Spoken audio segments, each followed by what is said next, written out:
This movie starts by showing a busy police station in France. There's a video going around showing how a group of people dressed as police hurt a 13-year-old boy named Ider so badly that he died.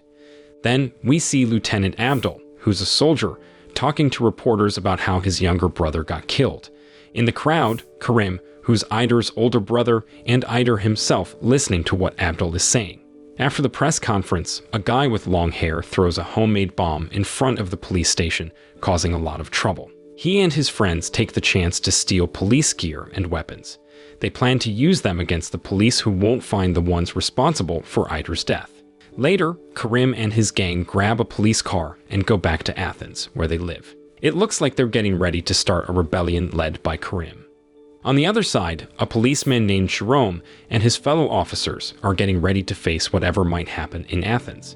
They're also worried about a guy named Sebastian, who lives in a nearby building, and they've been keeping an eye on him for a while.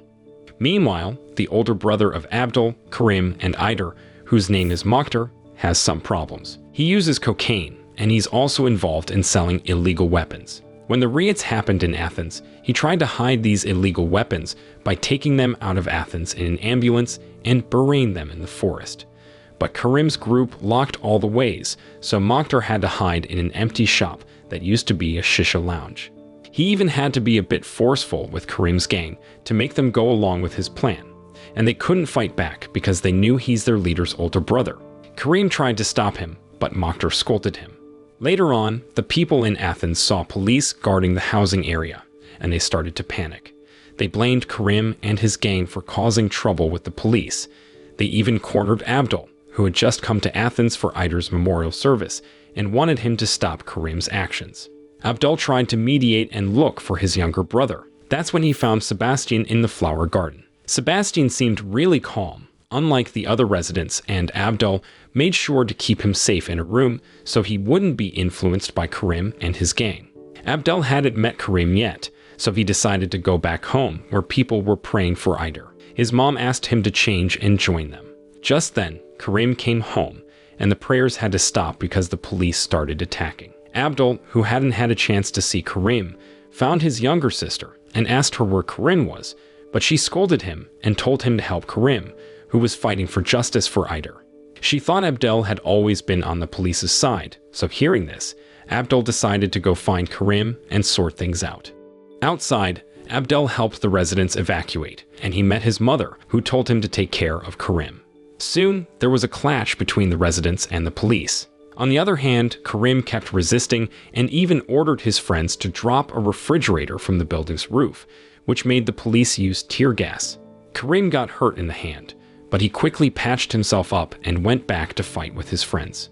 He heard from one of his friends that the police had entered from another part of the neighborhood, so Karim and his gang ran towards them, ready to face the police without any weapons. That night, after all the troublemakers had been arrested, a cop named Morad helped free Abdul, who had been caught up in the earlier chaos. Morad knew Abdul was in the French military and suggested they team up to stop Karim's rebellion. If they didn't, the police would forcefully enter Athens. Meanwhile, Karim was motivating his crew not to fear the police forces that were out there. He reminded them that their mission was to uncover the identity of the cops who had killed Ider.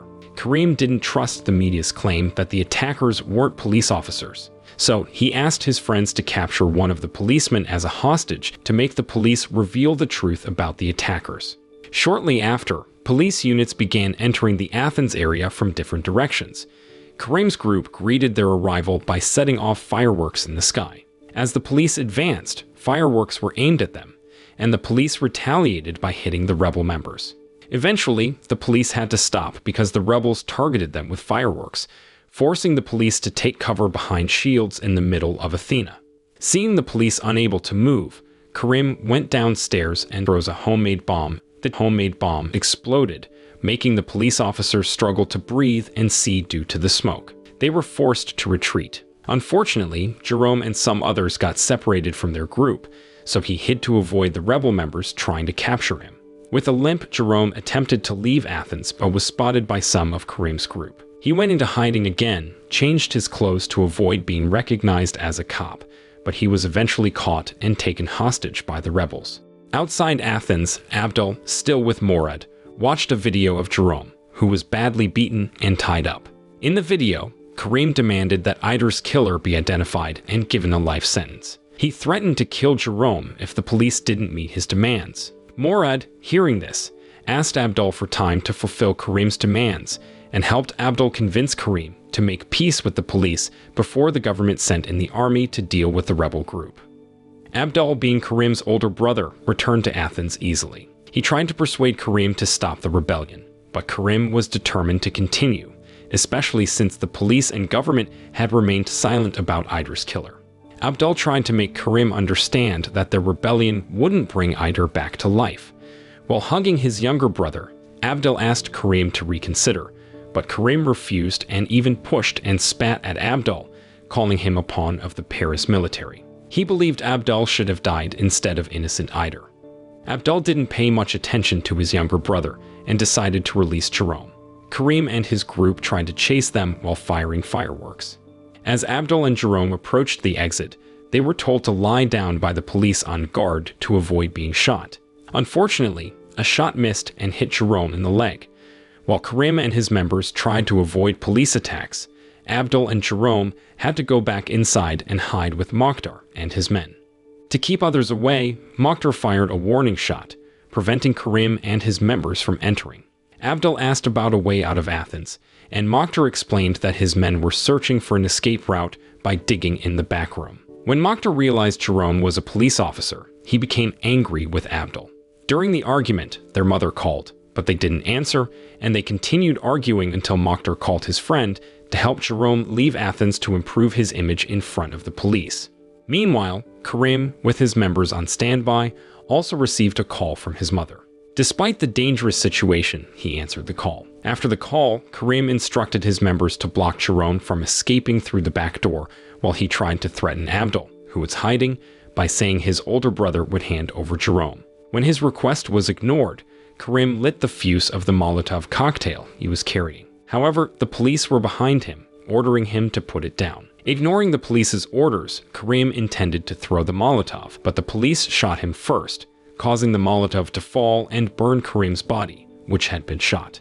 Abdul rushed to put out the fire, consuming his younger brother's body, and held Karim tightly. Amidst his sorrow, he brought Karim's body into a room, where Mokhtar pretended to grieve for Karim's death. Abdul saw through Mokhtar's act, and overcome with anger and sadness, lashed out at him. Haunted by guilt over Karim, Abdul took it upon himself to lead the ongoing rebellion and seek revenge for his brother's death. Fueled by anger, Abdul approached Jerome and received a call from Morad, who informed him that the police who shot Karim were not acting on his orders. Not wanting to make a wrong decision, Abdul instructed his comrades to take Jerome to the rooftop of the building. He also told Sebastian to destroy the safe holding their weapons for future use against the police. Shortly after, Abdul reached out to the police and demanded they reveal the name of the officer responsible for Ider's death. He threatened to harm Jerome if the police didn't provide the information within an hour. Meanwhile, Sebastian, who was feared by the police, surprisingly possessed the skill to create homemade bombs with basic tools. With this talent, he opened the weapons safe and distributed them to the rebel members. He also instructed a few members to position gas canisters and spill gasoline at various points in the Athens building. In the middle of the night, Morad suddenly got in touch with Abdul and urged him to end the rebellion. He emphasized that the person responsible for Ider's death wasn't a police officer. Abdul, upon hearing this, asked Morad to bring the killer to him, even if they weren't from the police. Morad replied that he couldn't do that, which infuriated Abdul. He rushed to Jerome, the police officer, while keeping the phone connected to Morad. Abdul subjected Jerome to torture, and a gunshot rang out. Thankfully, Abdul intentionally missed, not wanting to kill the police officer.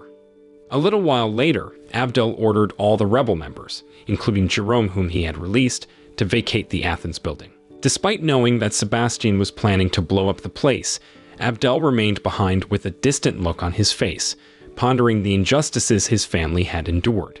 On the other hand, Jerome and the rebel members were seen removing their clothes and surrendering to the police.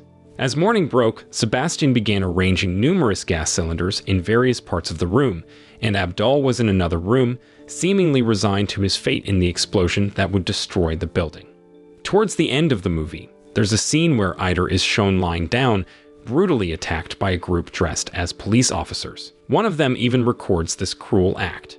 After leaving Eider helpless, these men head to a spot to burn the police uniforms they were wearing. By looking at the tattoos on one of the members, it is revealed that Eider's killer is actually part of an anti-government extremist group that intentionally stirs up conflict between the people and the government.